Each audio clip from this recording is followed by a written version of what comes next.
ಸಮಾರಂಭಕ್ಕೆ ಕಲ್ಯಾಣ ಕರ್ನಾಟಕದ ಕೇಂದ್ರ ಸ್ಥಳಕ್ಕೆ ನಮ್ಮ ರಾಷ್ಟ್ರ ನಾಯಕರಾದಂಥ ರಾಜೀವ್ ಗಾಂಧಿಯವರು ಮತ್ತು ದೇವರಾಜ ಅರಸು ಅವರು ಅವರಿಬ್ಬರ ಜನ್ಮದಿನ ಬೆಂಗಳೂರು ನಗರದಲ್ಲೇ ಈ ಕಾರ್ಯಕ್ರಮ ಮಾಡೋದಕ್ಕಿಂತ ಎಲ್ಲ ಭಾಗದಲ್ಲೂ ಕೂಡ ಇಂಥ ಕಾರ್ಯಕ್ರಮಗಳು ನಡೆಯಬೇಕು ಅಂತೇಳಿ ಸರ್ಕಾರ ವಿಶೇಷವಾಗಿ ಗ್ರಾಮೀಣ ಅಭಿವೃದ್ಧಿ ಇಲಾಖೆ ವತಿಯಿಂದ ಒಂದು ಫಸ್ಟ್ ಟೈಮ್ ಫೆಲೋಶಿಪ್ ಕಾರ್ಯಕ್ರಮ. ರಾಜೀವ್ ಗಾಂಧಿ ಅವರ ಕಲ್ಪನೆ, a leader is one to create leaders not followers. ಅದಕ್ಕೆ ಅವರು ಪಂಚಾಯತ್ ರಾಜ್ ವ್ಯವಸ್ಥೆಯಲ್ಲಿ 73-74ನೇ ತಿದ್ದುಪಡಿಯನ್ನು ತಂದು ಪಂಚಾಯತಿಯಿಂದ ಪಾರ್ಲಿಮೆಂಟ್ವರೆಗೂ ಹೊಸ ನಾಯಕರುಗಳನ್ನು ಸೃಷ್ಟಿ ಮಾಡಲಿಕ್ಕೆ ಅವಕಾಶವನ್ನು ಮಾಡಿಕೊಟ್ರು. ಆ ದೃಷ್ಟಿಯಿಂದ ಇವತ್ತೊಂದು ಫೆಲೋಶಿಪ್ ಕಾರ್ಯಕ್ರಮ ಮತ್ತು ಬೇರೆ ಬೇರೆ ಕಾರ್ಯಕ್ರಮಗಳನ್ನು ಹಮ್ಮಿಕೊಂಡಿದ್ದೇವೆ. ಆ ಪ್ರಯುಕ್ತ ನಾನು ಇಲ್ಲಿಗೆ ಆಗಮಿಸಿದ್ದೇನೆ. ನಂಬರ್ 1, ಆ ಕಾರ್ಯಕ್ರಮದ ಡೀಟೇಲ್ಸ್ ಅಲ್ಲಿಗೆ ಬಂದಾಗ ತಮಗೆಲ್ಲ ಗೊತ್ತಾಗ್ತದೆ. ಎರಡನೇದು ಆರ್ಟಿಕಲ್ 371J. ಇದು ಇಡೀ ದೇಶಕ್ಕೆ ಒಂದು ದೊಡ್ಡ ಕೊಡುಗೆಯನ್ನು ಮಲ್ಲಿಕಾರ್ಜುನ್ ಖರ್ಗೆ ಅವರು, ನಮ್ಮ AICC ಅಧ್ಯಕ್ಷರು, ಈ ಭಾಗಕ್ಕೆ ಕೊಟ್ಟಿದ್ದಾರೆ. ಇದನ್ನು ಇಡೀ ಕಾಂಗ್ರೆಸ್ ಪಕ್ಷ ಇದರ ಮುಂದಾಳತ್ವವನ್ನು ವಹಿಸಿಕೊಂಡು ಎಲ್ಲರನ್ನೂ ವಿಶ್ವಾಸಕ್ಕೆ ತೆಗೆದುಕೊಂಡು ಈ ಭಾಗದಲ್ಲಿ ಒಂದು ದೊಡ್ಡ ಕ್ರಾಂತಿಕಾರಿ ಬದಲಾವಣೆಯನ್ನು ಆಗ್ತಾಯಿದೆ. ಇದು ಈ ದೇಶಕ್ಕೆ ಸ್ವಾತಂತ್ರ್ಯ ಯಾವ ರೀತಿ ಬಂತೋ, ಸಂವಿಧಾನಕ್ಕೆ ಯಾವ ರೀತಿ ಶಕ್ತಿ ಬಂತೋ, ಆ ರೀತಿ ಈ ಭಾಗಕ್ಕೆ ಒಂದು ದೊಡ್ಡ ಒಂದು ಸಾಮಾಜಿಕವಾದಂಥ ಒಂದು ದೊಡ್ಡ ಕ್ರಾಂತಿ, ವಿಶೇಷವಾಗಿ ಶೈಕ್ಷಣಿಕಕ್ಕೆ, ಆರ್ಥಿಕಕ್ಕೆ ಮತ್ತು ಎಲ್ಲ ಸಮುದಾಯಗಳು ಕೂಡ ಒಂದು ರಕ್ಷಣೆ. ಇದು ಜಾತಿ ಧರ್ಮಕ್ಕಲ್ಲದೆ ಈ ಪ್ರಾಂತ್ಯಕ್ಕೆ ಒಂದು ದೊಡ್ಡ ಶಕ್ತಿಯನ್ನು ತುಂಬಿದೆ. 10 ವರ್ಷ ಆಗ್ತಾಯಿದೆ. ಆ ಸಂಭ್ರಮನ ಆಚರಣೆ ಮಾಡಲಿಕ್ಕೆ ಕರ್ನಾಟಕ ಸರ್ಕಾರ ಸಜ್ಜಾಗಿದೆ. ಅದಕ್ಕೆ ಪೂರ್ವಭಾವಿಯಾಗಿ ನಾವೆಲ್ಲ ಚಿಂತನೆಯನ್ನು ಮಾಡ್ತಾಯಿದ್ದೇವೆ. ವಿರೋಧ ಪಕ್ಷದ ಇಬ್ಬರು ನಾಯಕರುಗಳನ್ನು ಕರೆಸಿ ಈ ಒಂದು ಕಾರ್ಯಕ್ರಮವನ್ನು ನಾವು ಅವರ ಟೈಮನ್ನು ತೆಗೆದುಕೊಂಡು ಆಚರಣೆ ಮಾಡಲಿಕ್ಕೆ ನಾವೆಲ್ಲ ವೇದಿಕೆಯನ್ನು ನಾವೆಲ್ಲ ಸಜ್ಜು ಮಾಡ್ತಾಯಿದ್ದೀವಿ. ಮೂರನೇದು ಆರೋಗ್ಯ ಭಾಳ ಇಂಪಾರ್ಟೆಂಟು. ಈ ಭಾಗದಲ್ಲಿ ನಮ್ಮ ಆರೋಗ್ಯ ಮತ್ತು ಮೆಡಿಕಲ್ ಎಜುಕೇಷನ್ ಮಿನಿಸ್ಟ್ರು ಬೇರೆಯವರೆಲ್ಲ ಸೇರಿ, ಈ ಭಾಗದ ಎಲ್ಲ ನಾಯಕರುಗಳೆಲ್ಲ ಸೇರಿ ಒಟ್ಟಾಗಿ ಸೇರಿ 371Jಗೆ 371 ಬೆಡ್ಗಳನ್ನು ನಿರ್ಮಾಣ ಮಾಡಿ ಜಯದೇವ ಆಸ್ಪತ್ರೆ ವತಿಯಿಂದ ಇವತ್ತು ಮಾಡಿ, ಅದು ಕೂಡ ಮುಂದಿನ ತಿಂಗಳು ಅದೇ ಸಮಯದಲ್ಲಿ ಲೋಕಾರ್ಪಣೆ ಮಾಡಲಿಕ್ಕೆ ಎಲ್ಲ ಸಿದ್ಧತೆ ಕೂಡ ಇವತ್ತು ಆಗ್ತಾಯಿದೆ. ಮೂರನೇ ವಿಚಾರ ಏನಪ್ಪ ಅಂದರೆ, ನಾನೊಂದು ಮಾತು ಹೇಳಿದ್ದೇನೆ, ಈಗೂ ಹೇಳ್ತಾ ಇದ್ದೀನಿ, ಟೀಕೆಗಳು ಸಾಯ್ತದೆ, ನಮ್ಮ ಕೆಲಸಗಳು ಉಳಿತದೆ ಅಂತ.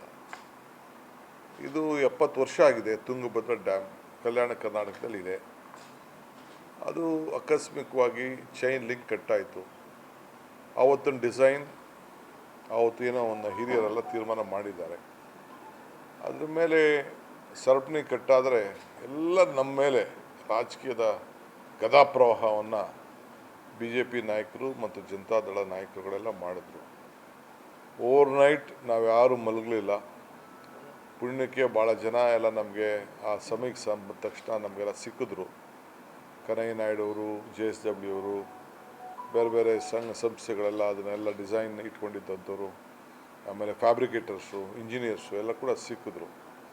ತಕ್ಷಣ ಅವ್ರಿಗೆಲ್ಲ ಒದಗಿಸಿ ಬೆಳಗಿನ ಜಾವ ಅಷ್ಟೊತ್ತಿಗೆ ತಿರ್ಗಿ ಅದನ್ನು ಯಾವ ರೀತಿ ರೀಪ್ಲೇಸ್ ಮಾಡ್ಬೋದು ಅಂತೆಲ್ಲ ಕೂತ್ಕೊಂಡು ಸ್ಪಾಟ್ ವಿಸಿಟ್ ಮಾಡಿ, ನಾನು ಕೂಡ ಎಮರ್ಜೆನ್ಸಿ ವಿಸಿಟ್ ಮಾಡಿ, ಚೀಫ್ ಮಿನಿಸ್ಟರ್ ಎಮರ್ಜೆನ್ಸಿ ವಿಸಿಟ್ ಮಾಡಿ ಡಿಸಿಷನ್ ತೊಗೊಂಡು ಎಲ್ಲರೂ ಕೂಡ ನಮಗೆ ಸಹಕಾರ ಕೊಟ್ಟರು.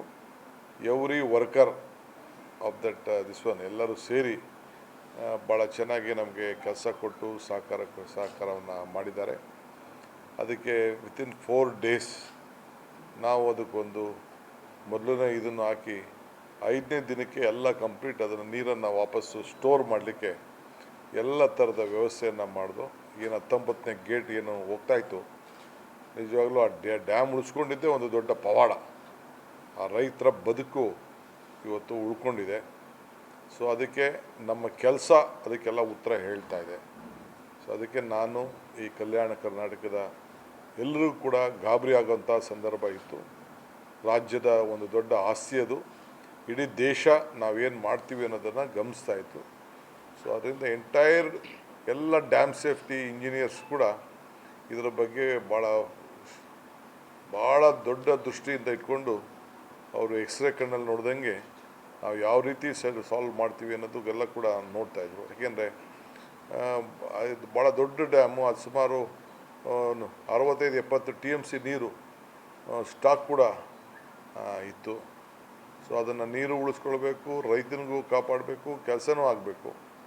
ಈ ಹಿನ್ನೆಲೆಯಲ್ಲಿ ಕೊನೆಗೆ ನಾವೆಲ್ಲ ಗೇಟ್ಗಳು ಕೂಡ ನೀರನ್ನು ಬಿಡಬೇಕಾದಂಥ ಒಂದು ಅನಿವಾರ್ಯತೆ ಆಯಿತು. ಸೊ ವರ್ಣನ ಕೃಪೆ ಇವತ್ತು ಮತ್ತೆ ಇನ್ಫ್ಲೋ ಕೂಡ ಆಗ್ತಾಯಿದೆ. I think we are on A normal stage. ಒಂದು ಬೆಳೆಗೆ ಯಾವ ಥರದ ತೊಂದರೆ ಕೂಡ ಆಗೋದಿಲ್ಲ. ಎಷ್ಟು ನೀರು ಬರ್ತದೋ ಅಷ್ಟು ಕೂಡ ನಾವು ರೈತರಿಗೆ ಸಹಕಾರವನ್ನು ಕೊಡುವಂಥ ಕೆಲಸ ಮಾಡ್ತೀನಿ. ನಾನು ಹೇಳೋದು, ಇಲ್ಲಿಂದ ಯಾರು ನಮಗೆ ಸಹಕಾರ ಕೊಟ್ಟಂಥ ಕೊನೆ ಒಬ್ಬ ಸಣ್ಣ ಕಾರ್ಮಿಕನಿಂದ ಹಿಡಿದು ನಮ್ಮ ಇಂಜಿನಿಯರ್ಸು, ನಮ್ಮ ಆಫೀಸರ್ಸು ಮತ್ತು ಎಲ್ಲ ಫ್ಯಾಬ್ರಿಕೇಟರ್ಸ್ ಎಲ್ಲರೂ ಕೂಡ ಕರ್ನಾಟಕ ಸರ್ಕಾರ ಅವರಿಗೆ ಅಭಿನಯಿಸಿದೆ. ಸೂಕ್ತ ಕಾಲದಲ್ಲಿ ಅವ್ರನ್ನೆಲ್ಲ ಕರೆಸಿ ನಾನೇ ಅಲ್ಲಿಗೆ ಹೋಗಿ ಸ್ಪಾಟ್ಗೆ ಯಾರ್ಯಾರು ಅದಕ್ಕೆ ದುಡಿದಿದ್ದಾರೆ, ಹಗಲು ರಾತ್ರಿ ದುಡಿದಿದ್ದಾರೆ, ಅವರೆಲ್ಲರಿಗೂ ಕೂಡ ಸನ್ಮಾನ ಮಾಡೋಂಥ ಕೆಲಸವನ್ನು ನಮ್ಮ ಸರ್ಕಾರ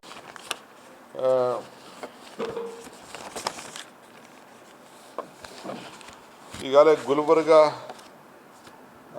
ಒಂದು ಹೊಸ ರೂಪವನ್ನೇ ಬರ್ತಾಯಿದೆ. ಈಗಾಗಲೇ ನಮ್ಮ ASIಯಿಂದ ಕೇಂದ್ರ ಸರ್ಕಾರದ ವತಿಯಿಂದ ಖರ್ಗೆ ಸಾಹೇಬರು ಬಂದಾಗ ಒಂದು ಭವ್ಯವಾದಂಥ, ಯಾರು ಇರ್ತಾರೋ ಯಾರಿರಲ್ವೋ ಶಾಶ್ವತ ಇಲ್ಲ, ಬಟ್ ಆ ಕಟ್ಟಡ ಮಾತ್ರ ಇರ್ತದೆ, ಫೆಸಿಲಿಟೀಸ್ ಮಾತ್ರ ಇರ್ತದೆ. Gulbarga is being turn to be a health hub. So ಎಲ್ಲ ಕೂಡ ಆರೋಗ್ಯಕ್ಕೀಗ ಫ್ಲೈಟು ಮತ್ತೊಂದೆಲ್ಲ ಕೂಡ ಇಲ್ಲಿ ಬರ್ತಾಯಿದೆ. ಎಲ್ಲ ಥರದ ಆಪ್ರೇಷನ್ಸ್ ಕೂಡ ಇನ್ನು ಮುಂದಕ್ಕೆ ಎಲ್ಲ ಏನೇ ಆಪ್ರೇಷನ್ ಕೂಡ ಆಗ್ತದೆ. ಸೊ ಅದರಿಂದ ಬೇರೆ ಕಡೆಕ್ಕಿಂತ ಇಲ್ಲೇ ಜನ ಡೈವರ್ಟ್ ಆಗುವಂಥ ಎಲ್ಲ ವ್ಯವಸ್ಥೆ ಕೂಡ ಕಾಣ್ತಾ ಇದೆ. ಸೊ ಅದಕ್ಕೆ ನಾವು ಮದರ್ ಆ್ಯಂಡ್ ಚೈಲ್ಡ್ ಹಾಸ್ಪಿಟ್ಲ್ ಇರ್ಬೋದು, Kidwai institution branch, speciality hospital, Indira Gandhi ಅವರ ಹೆಸರಿನಲ್ಲಿ ಚೈಲ್ಡ್ ಆ್ಯಂಡ್ ಮಕ್ಕಳದ ಹಾಸ್ಪಿಟ್ಲು, ಜಯದೇವಾದು ಎಲ್ಲ ಕೂಡ ಬರ್ತಾ ಇದೆ. ಟ್ರಾಮಾ ಸೆಂಟ್ರ್ ಕೂಡ ಎಲ್ಲ ಆಗ್ತಾಯಿದೆ. ಇದು ನಮ್ಮ ಕಲ್ಯಾಣ ಕರ್ನಾಟಕದ ಎಲ್ಲ ಜನ, ಇದು ಬರೀ ಗುಲ್ಬರ್ಗದವರಲ್ಲ, ಕಲ್ಯಾಣ ಕರ್ನಾಟಕದ ಬಳ್ಳಾರಿಯಿಂದ ಹಿಡಿದು, ಕೊಪ್ಪಳದಿಂದ ಹಿಡಿದು, ರಾಯಚೂರಿಂದ ಹಿಡಿದು,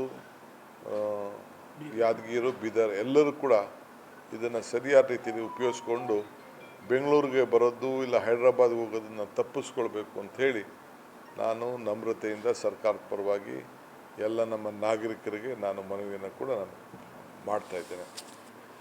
ಸಂಘರ್ಷ ಇದು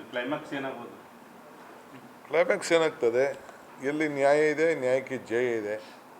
ಇಲ್ಲಿ ನಮ್ಮ ಮುಖ್ಯಮಂತ್ರಿಗಳು ಏನು ತಪ್ಪು ಮಾಡಿಲ್ಲ, ಅವರು ಯಾವ ಆದೇಶ ಕೂಡ ಕೊಟ್ಟಿಲ್ಲ. ಆಸ್ತಿ ಕಳ್ಕೊಂಡದ್ದು ಪಾರ್ವತಮ್ಮನವರು, ಮೂಡಾರವರು ಎನ್ಕ್ರೋಚ್ ಮಾಡಿದ್ದಾರೆ. ಸೊ ಅದಕ್ಕೆ ಪರಿಹಾರವನ್ನು ಕೊಟ್ಟಿದ್ದಾರೆ.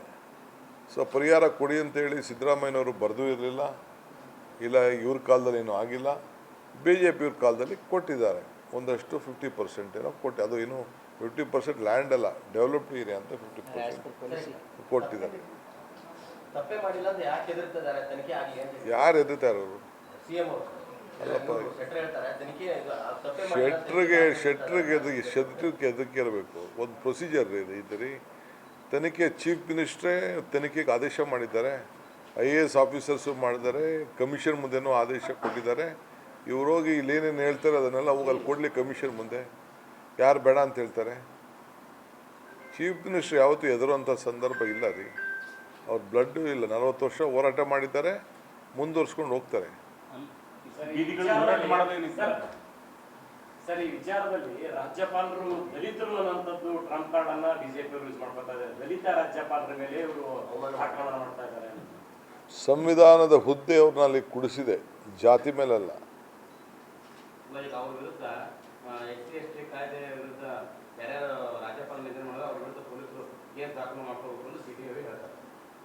ಪೊಲೀಸ್ ಯಾರ್ಯಾರು ರಾಜ್ಯಪಾಲರ ನಿಂದನೆ ಮಾಡಿದ್ದಾರೆ, ಯಾರ್ಯಾರು ರಾಜ್ಯಪಾಲರ ವಿರುದ್ಧ ಮಾತಾಡಿದ್ರೆ ಅವ್ರ ವಿರುದ್ಧ ಪೊಲೀಸರು ಸ್ವಯಂ ಪ್ರೇರಿತವಾಗಿ SC/ST ಆ್ಯಕ್ಟ್ ಅಲ್ಲಿ ಪ್ರಕರಣ ದಾಖಲಿಸಬೇಕು ಅಂತ ಹೇಳ್ತಾರೆ. ಈಗ ಹೊಸ ಹಾಸ್ಪಿಟ್ಲ್ ಇವ್ರು ಮಾಡಿಸಿದಾರಲ್ಲ, ಕರ್ಕೊಬಂದು ಸೇರ್ಸೋಣ. ಕರ್ಮ ಇಸ್ ಬ್ಯಾಕ್ ಅಂತ ಮತ್ತೆ ಬಿಜೆಪಿಯವರು ತಮ್ಮ ಫೇಸ್ಬುಕ್ ಸಾಮಾಜಿಕ ಜಾಲತಾಣದಲ್ಲಿ ಹಾಕುತ್ತಾ ಇದ್ದಾರೆ. ಹೇಳಿ, ಕರ್ಮ ಇಸ್ ಬ್ಯಾಕ್ ಅಂತ.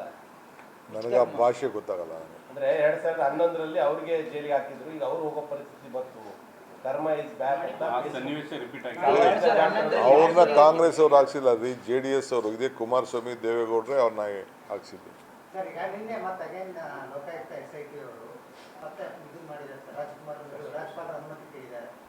ನನಗಿನ್ನ ಮಾಹಿತಿ ಗೊತ್ತಿಲ್ಲ, ಅದ್ರ ಬಗ್ಗೆ ತಿಳ್ಕೊಂಡು ಮಾತಾಡ್ತೀನಿ. ಅದೇ ಪಿಟಿಷನ್ ಇದೆ ಸರ್, ಅವ್ರು ಇದರಲ್ಲಿ ಟೇಬಲ್ ಮುಂದೆ ಕೊಟ್ಟಿಲ್ಲ. ನನಗೆ ಮಾಹಿತಿ, ನಾನು ಸುಮ್ಮನೆ ನಿಮ್ಮ ಮೇಲೆ ನಾನು ಡಿಪೆಂಡ್ ಆಗೋಕ್ಕಾಗಲ್ಲ. ನಾನು ಯಾರು ಕಣ್ಣಲ್ಲಿ ನೋಡಬೇಕು. ಬೇಕಾದ್ರೆ ಇದು ಹೋಗೋಕ್ಕಿಂತ ಮುಂಚಿದಾಗ ಏನಾದ್ರು ದಾಖಲೆ ಇದ್ರೆ ಕೊಡಿ, ನೋಡ್ಕೊಂಡು ಮಾತಾಡ್ತೀನಿ. ನೋಡ್ರಿ, ನಾವು ಮಾತಾಡ್ಕೊಂಡಿದ್ದೀವಿ.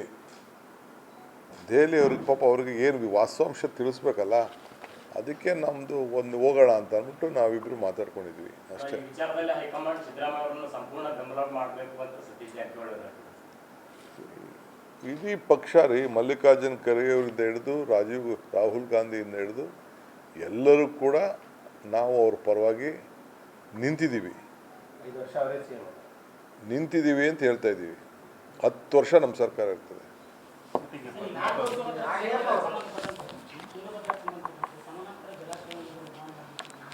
ಮಾತಾಡೋಣ. ಬನ್ನಿ, ಇದರಲ್ಲಿ ರಾಜೀವ್ ಗಾಂಧಿ ಕಾರ್ಯಕ್ರಮದಲ್ಲಿ ಭೇಟಿ ಮಾಡೋಣ. ಈಗ ಒಂದು ಕನ್ಫ್ಯೂಷನ್ ಸರ್, ಈಗ ಪರಮೇಶ್ವರ್ ಅವರು ಫಾರಿನ್ ಟೂರ್ ಹೋಗಿದ್ದು ಅದು ಏನು ನಾನು ಹೋಗ್ತಾ ಇದ್ದೀನಿ. ಯಾವಾಗ ಹೋಗ್ತಾ ಇದ್ರಿ? ಏನು ತಿಳಿಸ್ತೀನಿ, ಕೋರ್ಟ್ಗೆ ಹಾಕಿದ್ದೀನಿ ಅರ್ಜಿನ.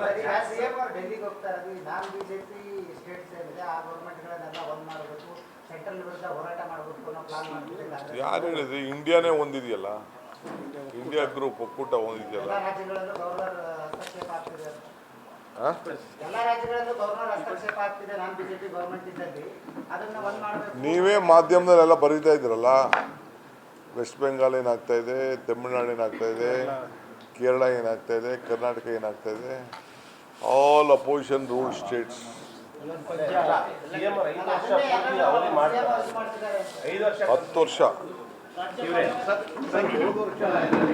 ಎಲೆಕ್ಷನ್ ಆದ್ಮೇಲೆ ನಾವೇನು ಹೇಳಿದ್ರೆ ಅಂದ್ರೆ ಮಲ್ಲಿಕಾರ್ಜುನ ಖರ್ಗೆ ಅವರು CM ಆದ್ರೆ ನಮ್ಗೆ ಸಪೋರ್ಟ್ ಇದೆ ಅಂತ ಹೇಳಿದ್ದೆ. ಆ ಮಾತಿಗೆ ತಾವು ಈಗಲೂ ಬರ್ತಾ ಇದ್ದಾರೆ.